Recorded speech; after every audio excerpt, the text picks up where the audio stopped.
The Flesh Forge didn't just destroy my home, they defiled it. They turned my village into a gallery of abominations. The Forge came in the night. I escaped into the hills and watched from the ridgeline as the Flesh Forge worked their horrors upon Pont. They weren't killing people in the traditional sense. The Flesh Forge doesn't burn a village to conquer it. They sculpt it. I saw our people, friends, neighbors, lined up in the old square. Then the sculptors arrived. I counted 4 that I could see, each one wearing robes of patchwork leather and skin.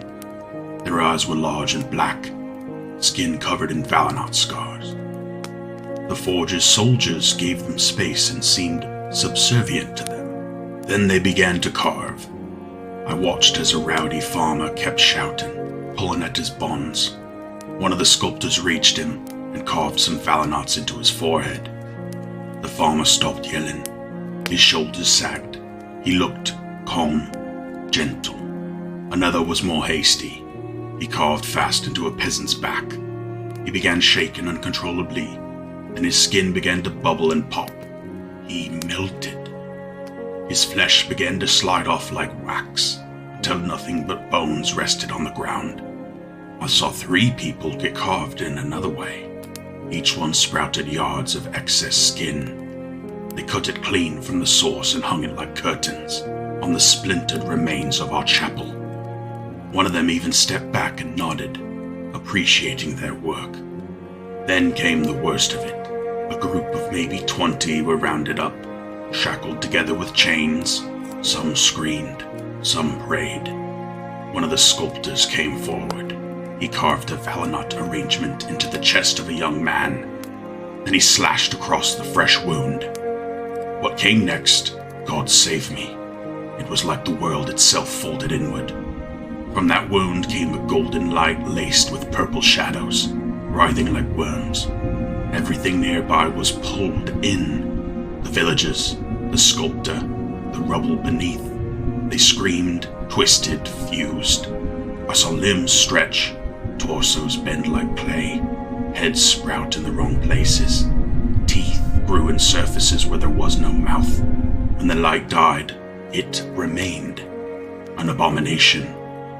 It had too many arms and legs, moved like an insect on flesh stilts. The heads, gods, the heads. They cried, they begged, some moaned in pain. They were still alive, still aware. The thing shambled towards the hills at first. I thought it might escape, but it stopped, turned, and rolled back down the road to the Forge's army, and they welcomed it. The Forge's forces bowed to the new abomination as it joined them. Some didn't survive the Valinot carvings. Not everyone does.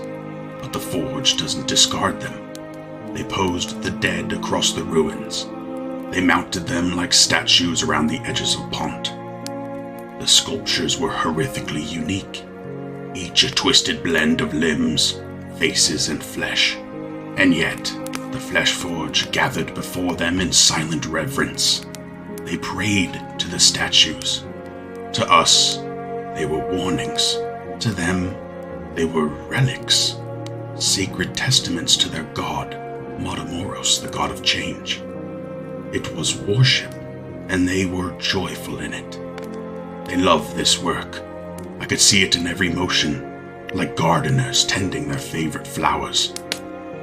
Pont is gone, twisted and beautiful in their eyes. And if this is beauty, then I think the world is ending.